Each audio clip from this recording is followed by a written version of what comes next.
नमस्कार मित्रों। Sociology with Dhruv Dikshit channel में हमेशा मैं आपके साथ समाज की चर्चा करता हूँ। समाज से जुड़े हुए मुद्दों की चर्चा करता हूँ। आज हम सुरक्षित समाज कैसे रखा जाए, समाज की सुरक्षा के लिए सरकार की क्या जिम्मेदारी है, सरकार क्या कर रही, इस पर चर्चा करूँगा। 1 जुलाई 2024 एक ऐतिहासिक दिन है। जी हाँ, आज हम अपने यहाँ 3 कानूनों को बदल रहे हैं। आज से जो लागू हो रहे हैं 3 कानून, ये एक लंबी अवधि, इसमें से एक कानून तो 1860 का चल रहा है, उसको हम बदल रहे हैं। अब आप देखिए, ये ऐतिहासिक दिन इसलिए कह रहा हूँ कि 164 साल पुराना अंग्रेजी कानून भारत सरकार बदल रही है। आज के ही दिन पूर्व के 3 कानून, जो भारतीय दंड संहिता आईपीसी 1860, भारतीय साक्ष्य अधिनियम 1872, आपराधिक प्रक्रिया संहिता 1898, ये बदल जाएंगे। हालांकि पूरी तरह से नहीं बदल रहे हैं, लगभग इसमें ऐसा बताया जा रहा है कि 20% ही बदलाव किया गया, 80% पूर्ववत है। नाम जरूर बदल दिया गया है। अब जैसे आईपीसी इंडियन पीनल कोड भारतीय दंड संहिता, इसका नाम बदल के कर दिया गया है भारतीय न्याय संहिता। भारतीय इंडियन पीनल कोड भारतीय दंड संहिता, इसको भारतीय न्याय संहिता 2023 कहा जाएगा। एक है आपका सीआरपीसी, जो भारतीय आपराधिक प्रक्रिया संहिता कहलाती है, इसका भी नाम बदल के अब जो कि पहले कहलाता था ना, क्रिमिनल प्रोसीजर कोड सीआरपीसी, अब इसका नाम होगा भारतीय नागरिक सुरक्षा संहिता 2023। और तीसरा है भारतीय साक्षात्कार 1872, इसको बदल के भारतीय साक्ष्य अधिनियम 1898 वाला जो था, सॉरी 73 नहीं, 72 नहीं, 98 का भारतीय साक्ष्य अधिनियम 1898, इसको बदल के हमने भारतीय साक्ष्य अधिनियम 2023 कर दिया है। अब आप सोच रहे होंगे ऐसा क्यों हुआ। अब ये हमारी कुछ कमजोरियां कह लें कि इतने साल तक हम अंग्रेजों के कानून पे ही अपना शासन चला रहे थे। 15 अगस्त 1947 को देश आज़ाद हुआ था, तब भी हमारे यहाँ संविधान चल रहा था, लेकिन आपने बदला ना, 2.5 साल में बदल के 1950 में 26 जनवरी 1950 से आपने अपना भारतीय संविधान लागू किया। अब कुछ लोग जरूर कह रहे हैं कि ये मोदी सरकार की, एनडीए सरकार की नाफरमानी है, तानाशाही है, ये अपने हिसाब से लगा रही है, कुछ भी कर रही है, ऐसे कानून लगा दिए हैं, लोगों की आज़ादी स्वतंत्रता छिन जाएगी, वगैरह वगैरह, बहुत से बहानेबाजी चल रही है। मैं उन लोगों से पूछना चाहता हूँ कि फिर आपने 26 जनवरी 1950 को संविधान क्यों बदला था? अंग्रेजों का संविधान चलने देते, संविधान क्यों बदला? संविधान बदला और फिर बदलने के बाद भी उसमें आप लगातार संशोधन कर रहे हैं, वो सब ठीक है, उसमें तानाशाही नहीं है आपकी, उसमें प्रक्रियागत है। तो ठीक यही है कि इतने 1860 से चल रहे कानून, अंग्रेजों के समय के कानून, आपकी अपनी सत्ता 75 साल से हम हैं, अमृत महोत्सव मना लिया, लेकिन कानून हम वही लगा रहे हैं। कुछ तो करिए बदलाव। संविधान में तो आप तत्काल करते जा रहे हैं, लगातार करते जा रहे हैं, पर यहाँ करने में आपको परेशानी हो रही है। देखिए, और कुछ लोग कह रहे हैं तत्काल, ऐसा नहीं है। हमको संविधान बदलने में 2 साल लगे थे, लेकिन इन कानूनों को बनाने में 4.5 साल लगेगा। कोई छोटा मोटा समय नहीं है, 4.5 साल लगा है। अब ये जो कानून में बदलाव किया है, इसके लिए गृह मंत्री अमित शाह जी ने अगस्त 2023 में एक बिल लाए थे। इन 3 कानूनों के बदलाव का बिल लोकसभा में पेश किया था। ये कब करा था? अगस्त 2023 में। फिर 20 दिसंबर 2023 को लोकसभा से ये बिल पारित हुआ, 21 दिसंबर 2023 को राज्यसभा से पारित हुआ, और 25 दिसंबर 2023, जिसे सुशासन दिवस मनाते हैं, राष्ट्रपति महोदया की मंजूरी मिली। 24 फरवरी 2024 को केंद्र सरकार ने कहा संसद में, हम इन तीनों कानूनों को 1 जुलाई से लागू करेंगे, इसलिए इसको 2023 रखा गया। 15 अगस्त 2022 को अमित शाह जी बोलते हैं, बताते हैं, और सरकार हमने भी देखा है, 15 अगस्त 2022 जो 15 अगस्त का भाषण था 2022 का मोदी जी का लाल किले से, उसमें उन्होंने 5 प्रण लिए थे। उन 5 प्रण में एक था कि हम देश को गुलामी की सभी निशानियों से समाप्त कर देंगे, मुक्त कर देंगे। और ये 3 कानून भी मुक्त करने का मूल कारण वही है, अंग्रेजों की गुलामी से हमको, अंग्रेजों की दास्ता से हमको मुक्त कराना। ये विधेयक उसी का परिणाम। अब इसको लोग कह रहे हैं जल्दी में, ऐसा नहीं है। इसके निर्माण में सरकार ने एक लंबी एक्सरसाइज की है। इसमें सुप्रीम कोर्ट के जज भी हैं, रिटायर्ड भी, वर्तमान भी, 22 हाई कोर्ट के न्यायाधीश हैं, 142 सांसदों, 270 विधायकों और जनता के सुझाव सम्मिलित हैं। अब बताइए, सर्वोच्च न्यायालय के चीफ जस्टिस और अन्य जजेस, हाई कोर्ट 22 हाई कोर्ट के जजेस, 142 सांसद, वो भी तो जनता के चुने हुए नुमाइंदे हैं, उसमें पार्टी बेस नहीं है, सभी हैं, 270 विधायक, इसमें भी कोई पार्टी नहीं, सभी हैं। और फिर जनता तो सबकी है ना, जनता ने जब 18वीं लोकसभा का चुनाव दिया, ये सबने वोट दिए हैं। आपके उसमें 97 करोड़ वोटर थे और 64 करोड़ ने वोट डाले, तो उन्हीं सब जनता के सुझाव। 4 साल इस पर चर्चा हुई, 4 साल चर्चा हुई, 158 बैठकें हुई, आधे साल में इसकी ब्रीफिंग की गई, और फिर इस विधेयक को कई विभिन्न समितियों की सिफारिशों को सम्मिलित करके सरकार ने अगस्त 2023 में इसकी चर्चा की थी कि बदलाव होगा, और फिर 20 दिसंबर 2023 को लोकसभा से पारित किया गया अधिनियम, फिर 21 दिसंबर 2023 को राज्यसभा से, 25 दिसंबर 2023 को राष्ट्रपति के द्वारा इसको मंजूर किया गया। अब इसमें मोटा मोटा है क्या, देखिए, पहला हमारा चलता था इंडियन पीनल कोड 1860, ठीक है ना, इंडियन पीनल कोड 1860, भारतीय दंड संहिता।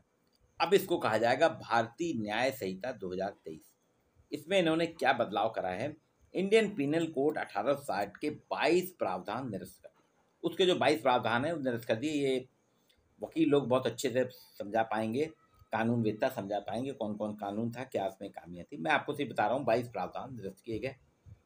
इसमें मौजूदा जो अधिनियम था इंडियन पीनल कोड 1860, उसमें 175 बदलाव किए गए, 22 प्रावधान निरस्त हुए और 175 में चेंजेस, बदलाव हुआ, 9 नई धाराएं जोड़ी गई। अब भारतीय न्याय संहिता 2023 में कुल, ये जो इंडियन पीनल कोड की जगह आप इसको कहेंगे भारतीय न्याय संहिता 2023, इसमें कुल 356 धाराएं हैं। इसमें मोटा मोटा क्या बदलाव है, नया कानून जो है ये राजद्रोह के अपराध में, राजद्रोह का जो अपराध है उसको निरस्त करता है। हाँ, राज्य के विरुद्ध अपराध का प्रावधान है। धारा 150 भारत की संप्रभुता, एकता, अखंडता, राज के विरुद्ध अपराध वगैरह हैं, इन सभी राज को अगर जो खतरे में डालता है, ये सारे कृत्यों से संबंधित है धारा 150। मॉब लिंचिंग अपराध दंडित होगा, मॉब लिंचिंग करने वाले अपराधियों को दंड मिलेगा, और उसमें न्यूनतम कम से कम 7 साल की सजा और आजीवन कारावास भी है। मॉब लिंचिंग में मृत्युदंड का भी प्रावधान है। ये इंडियन पीनल कोड 1860 जो हो गया भारतीय न्याय संहिता 2023, उसमें ये बदलाव। अब दूसरा देखें, अब जो हमने दूसरा कराया भारतीय नागरिक सुरक्षा संहिता, सीआरपीसी जो थी, उसको सीआरपीसी को अपने क्रिमिनल प्रोसीजर कोड जो था 1872, उसको कर दिया आपराधिक प्रक्रिया संहिता। भारतीय नागरिक सुरक्षा, ये भारतीय थी ना आपराधिक प्रक्रिया संहिता, ये बदल के अब हो गई भारतीय नागरिक सुरक्षा संहिता। इसके 9 प्रावधान निरस्त किए गए। जो सीआरपीसी के थे 9 प्रावधान निरस्त करके और 107 प्रावधानों में बदलाव किया गया, 107 प्रावधानों में बदलाव किया गया और 9 नए प्रावधान जोड़ के कुल 533 धाराओं वाला नया अधिनियम बनाया भारतीय नागरिक सुरक्षा संहिता 2023। ये भारतीय नागरिक सुरक्षा संहिता है। तीसरा जो है भारतीय साक्ष्य अधिनियम 1893 का, ये भारतीय साक्ष्य अधिनियम 1893 को, इसको भारतीय साक्ष्य अधिनियम 2023 कर दिया गया।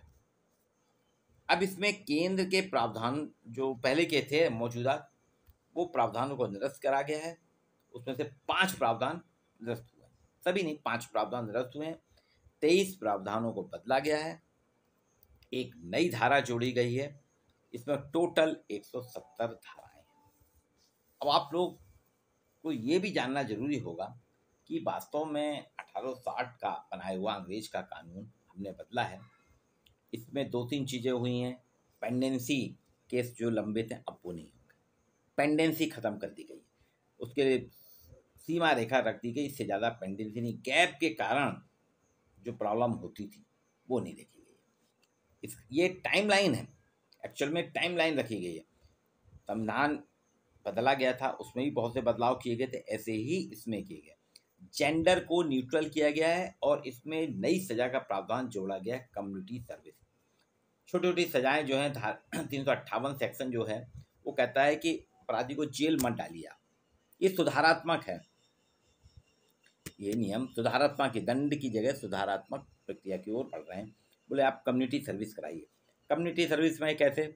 वृक्षारोपण कराना, आपके साफ सफाई कराना, अवेयरनेस के प्रोग्राम कराना। अगर बहुत हाईली क्वालिफाइड है अपराधी उसको बच्चों को पढ़ाने का काम कराना, शिक्षा का काम कराना। जेंडर को न्यूट्रल किया गया, हु एवर करा गया है, जेंडर न्यूट्रल किया गया है, हु एवर करा गया। मैन वीमेन से इससे मतलब नहीं है, थर्ड जेंडर से नहीं, हु एवर किया गया। इसमें बहुत सी चीज़ें हैं जो कि कुछ बदलना थी वो नहीं बदली हैं, लेकिन काफ़ी कुछ बदलाव किया गया है। अब ये जो है इसका इनका कहना है कि अनंत काल तक चल रही है कार्रवाई, ये नहीं होगी। सरकार को तत्काल इसके तहत काम करना पड़ेगा और तत्काल रिजल्ट देना पड़ेगा। बदलाव क्या है? देखिए, बदलाव की चर्चा करते हैं हम आपके साथ। भारत की संप्रभुता, मतलब भारत की संप्रभुता अखंडता को खतरे में डालने वाले को अधिकतम जो है आजीवन कारावास। अगर कोई कहता है मैं देश को नहीं मानता, देश की करेंसी तो को जलाता हूँ, झंडे को जलाता है या अपने अलग राज्य की मांग करता है, ये सारे ये देशद्रोह के मामले हैं। इससे देश की संप्रभुता, देश की अखंडता खतरे में आती है। इसमें आजीवन कारावास। एक मॉब लिंचिंग आजकल खूब हो रही है, समूह में कोई फंस जाता है, पूरी हम अपनी नाराजगी के लिए भीड़ को लेके आते हैं, तोड़ फोड़ करते हैं, मारपीट करते हैं, अत्याचार करते हैं, तो मॉब लिंचिंग। नाबालिग से दुष्कर्म, छोटे छोटे बच्चों के साथ यौन शोषण हो रहा है, दुष्कर्म हो रहा है, इसमें मौत की सजा तक है। मॉब लिंचिंग और दुष्कर्म नाबालिग, ये बहुत अच्छा है। नाबालिग बच्चों के साथ जो दुष्कर्म होता है, मौत की सजा है। दुष्कर्म में अगर कोई शामिल है, उसके अकेले नहीं, उसके और भी लोग हैं, तो कम से कम 10 साल की सजा देगी और आजीवन कारावास भी हो सकता है। इसी तरह सामूहिक बलात्कार या सामूहिक दुष्कर्म के लिए जो है उसमें आजीवन कारावास तो है, कम से कम 20 साल की सजा या उसकी उम्र जितनी है उतनी सजा। अब कोई महिला अगर बलात्कार के बाद उसकी मृत्यु हो जाती है, उसके साथ बलात्कार हुआ, मृत्यु हो गई, या उसको लगातार बेहोश हो रही है, बेहोशी के दौरे पड़ने लगे, तो इस पर कठोर से कठोर सजा देने का प्रावधान है, जो 20 वर्ष से कतई कम नहीं होगी। ये चीज़ है। अब आप और एक नया बदलाव आया है। मैं जबलपुर से मान लीजिए रायपुर गया, रीवा गया, भोपाल गया, वहाँ मेरे साथ कोई हादसा हो गया, कुछ हो गया, तो वहाँ FIR दर्ज नहीं करते हैं, बोलते हैं अरे आप बाहर क्या, आप अपने यहाँ जाके करिए। मतलब इस तरीके से कर लेते हैं, लेकिन परेशान करते हैं। अब कह दिया गया किसी भी पुलिस स्टेशन में इसको 0 FIR कहा गया है, FIR दर्ज करा सकते हैं। अभी देखा मैंने कई बार, यहाँ पे जबलपुर में एक सतपुड़ा ब्रिज है, ब्रिज के इधर का हिस्सा घमापुर पुलिस केस में आता है और इधर का हिस्सा रांची पुलिस में। कई बार रेलवे लाइन में कोई आत्महत्या कर लेता है, कट जाता है, अगर इस साइड हुआ तो रांची थाने के लोग आएंगे, बोले भाई हमारी सीमा का नहीं है, तो घमापुर वालों का है, वो करेंगे। अब बताइए, पंचनामा भी नहीं करते, कुछ नहीं करते। घमापुर वाले बोलते हैं ये तो रांची का है, हम नहीं करेंगे। कई बार आप केस दर्ज कराते हैं तो कहा जाता है कि आप उस थाने में जाइए, अपने ये हमारे अधिकार क्षेत्र में नहीं आता। तो ये सब खत्म कर दिया, 0 कर दिया, 0 FIR होगी, आप कहीं भी करा सकते हैं। और उस संबंधित पुलिस स्टेशन थाने को 15 दिन के अंदर उस क्षेत्र में पूरा प्रकरण ट्रांसफर करना। अब जिरह जो होती है, जिरह की अपील, इसकी पूरी सुनवाई वीडियो कॉन्फ्रेंसिंग से होगी। यौन अपराध में पीड़िता के बयान की भी वीडियोग्राफी होगी। ये थोड़े अच्छे बदलाव किए हैं कि आप इसका प्रयोग, टेक्नोलॉजी का प्रयोग कर रहे हैं इसमें, और कुछ नहीं। उनका कहना है आप टेक्नोलॉजी का प्रयोग करिए। एफआईआर 90 दिन के अंदर, एफआईआर करने के 90 दिन के अंदर पुलिस को चार्जशीट दाखिल करना होगी, और आरोप पत्र पाने के 60 दिन के अंदर अदालत को फैसला करना होगा। आरोप तय करने होंगे आप पे क्या आरोप। अभी ऐसा नहीं है कि आपने लग कर दिया, वो चल रहा है, अभी हम तथ्य इकट्ठे कर रहे हैं, आरोप ही तय नहीं हो रहे हैं। सुनवाई के समापन में 30 दिन के अंदर फैसला अनिवार्य। आज हो गई, कोर्ट कहता है ना अभी फैसला सुरक्षित है।